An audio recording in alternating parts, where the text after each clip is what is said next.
Assalamualaikum warahmatullahi wabarakatuh dan salam sejahtera untuk kita semua. Perkenalkan, nama saya Daini Mangiri dengan NIM 210304502074, kelas Administrasi Kesehatan B. Di sini saya akan memaparkan materi tentang konsep perencanaan dalam kesehatan. Definisi perencanaan. Yang pertama, menurut Billy Eggets dan Azrul Aswar, perencanaan adalah kemampuan untuk memilih satu kemungkinan yang tersedia dan dipandang paling tepat untuk mencapai tujuan. Yang kedua, menurut Le Breton dan Azrul Aswar, perencanaan adalah merupakan pekerjaan yang menyangkut penyusunan konsep serta kegiatan yang akan dilaksanakan untuk mencapai tujuan yang telah ditetapkan demi masa depan. Yang ketiga, menurut Stefanus dan Newman, perencanaan adalah proses untuk mengantisipasi peristiwa di masa yang akan datang dan menentukan strategi untuk mencapai tujuan organisasi. Selanjutnya adalah urgensi perencanaan. Yang pertama, tanpa rencana tidak ada tujuan yang bisa dicapai. Yang kedua, tanpa rencana tidak ada pedoman atau pemborosan. Yang ketiga, rencana adalah dasar pengendalian. Dan yang keempat adalah tanpa perencana tidak ada keputusan dan proses manajemen. Selanjutnya, unsur-unsur perencanaan. Yang pertama, what apa, kedua, why mengapa, ketiga, where di mana, keempat, how bagaimana, kelima, who siapa, dan yang terakhir, when kapan. Prinsip perencanaan. Yang pertama, menggunakan pertimbangan sistematis dan objektif. Yang kedua, penerapan metode multidisiplin dan prosedur dalam suatu kerangka. Dan yang ketiga, proses berkesinambungan. Selanjutnya, syarat-syarat perencanaan. Yang pertama, tujuan harus jelas. Yang kedua, mencantumkan standar untuk mengukur keberhasilan. Yang ketiga, berpedoman kepada sistem yang berlaku. Yang keempat, uraian aktivitas yang lengkap. Dan yang kelima, faktor pendukung dan penghambat. Keenam, simple. Ketujuh, jangka waktu pelaksanaan jelas. Kedelapan, job description harus jelas. Dan yang terakhir adalah fleksibel. Ciri-ciri perencanaan. Pertama, bagian dari sistem administrasi. Kedua, dilaksanakannya secara terus-menerus dan berkesinambungan.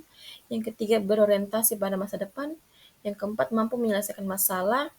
Dan kelima, mempunyai tujuan. Keenam, bersifat mampu kelola. Selanjutnya, keuntungan perencanaan. Yang pertama, perencanaan akan menyebabkan terciptanya aktivitas organisasi untuk mencapai tujuan tertentu yang dilakukan secara teratur. Yang kedua, akan menghilangkan pekerjaan yang tidak terlalu produktif.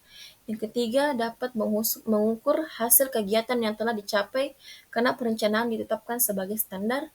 Dan yang terakhir, memberikan landasan pokok fungsi manajemen terutama fungsi pengawasan. Selanjutnya, kelemahan perencanaan. Memiliki keterbatasan mengukur informasi dengan fakta di masa yang akan datang dengan tepat. Yang kedua, perencanaan yang baik memerlukan sejumlah dana. Yang ketiga, memiliki hambatan psikologis bagi pimpinan dan staf karena harus menunggu hasil yang akan dicapai. Yang keempat, perencanaan menghambat timbulnya inisiatif. Yang terakhir, perencanaan menghambat tindakan baru yang harus diambil oleh staf. Selanjutnya adalah proses perencanaan. Pertama, dimulai ketika kepala organisasi membuat rencana organisasi keseluruhan dengan menentukan misi dan tujuan strategis. Yang kedua, menerjemahkan rencana dan sasaran strategi. Yang ketiga, kepala organisasi menjabarkan faktor operasional yang dibutuhkan untuk mencapai tujuan. Yang keempat, menetapkan tujuan abadi dan perencanaan krisis yang diperlukan. Dan yang terakhir, kepala organisasi secara rutin mengevaluasi rencana untuk belajar dari hasil yang telah dicapai serta mengubahnya jika diperlukan. Selanjutnya, langkah-langkah perencanaan. Yang pertama, analisis situasi. Kedua, identifikasi masalah. Dan yang ketiga, teori evaluasi. Selanjutnya, analisis situasi. Analisis situasi bertujuan untuk mengumpulkan jenis data atau fakta yang berkaitan dengan masalah kesehatan yang dijabarkan dasar penyusunan perencanaan. Selanjutnya, proses pengumpulan data untuk analisis situasi. Yang pertama, mendengarkan keluhan masyarakat. Yang kedua, membahas langsung masalah kesehatan dan kebutuhan pelayanan kesehatan bersama Toma. Ketiga, membahas program Kesmas di lapangan bersama petugas kesehatan. Yang keempat, mempelajari peta wilayah, sensus penduduk, hasil survei, program kesehatan sebelumnya. Dan yang terakhir, membaca laporan kegiatan program kesehatan pada pusat pelayanan kesehatan. Selanjutnya, identifikasi masalah. Yang pertama, laporan kegiatan dari program kesehatan. Yang kedua, surveillance epidemiologi. Yang ketiga, survei kesehatan khusus. Dan yang terakhir, hasil kunjungan lapangan supervisi.